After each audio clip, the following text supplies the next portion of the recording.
Today in this video I want to talk to you about the different types of kites that are available. I'm not going to talk to you too much about the characteristics of these different kites.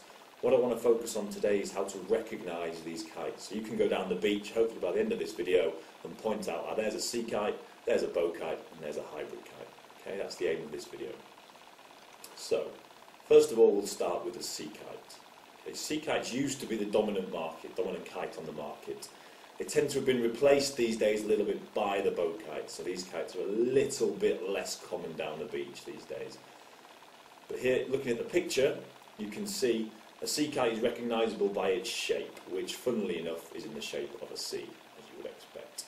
Okay, very rounded profile shape, they're almost a semicircle. At the four corners, as I'm pointing out here, these are where the line attaches. Okay, just four lines run off the kite, and that's where you attach your lines to the kite. You can see again the very distinctive corners on the kite. It definitely has four corners, and the corners are where the lines attach. If you laid the kite out flat on the ground, you would see it's almost a rectangle in shape. Okay, again with the four corners clearly marked. You can see it's a rectangle with a slight bulging at the middle. Okay, and that's how you recognise a sea kite laid out on the ground.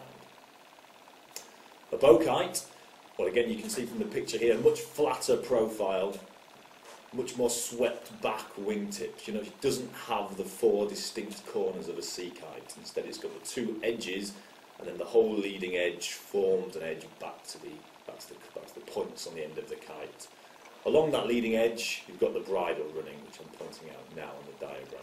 Okay, you attach your two centre lines to the bridle there, and then the rear lines, or the outside lines, attach to the edges of the kite I'm pointing out now.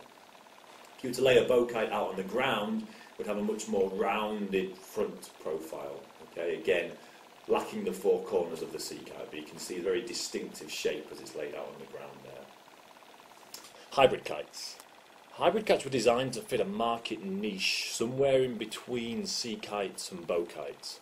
For that reason they provide some of the qualities of a sea kite, some of the qualities of a bow kite. Very difficult to spot down the beach because of this reason they may look very much like a sea kite, they may look very much like a bow kite. Okay, the one in the picture here you can see is a sea style hybrid kite. It looks very similar to a sea kite, probably five lines in this case. But hybrid kites, always have two distinguishing features. First of these, they'll always have a bridle of some description. Now you notice in the picture here of the sea style that the bridle consists of the centre line just splitting into two, so it may be as subtle as that. Okay, on the bow style hybrid kites, like shown in the picture here, you can see there's a very obvious bridle.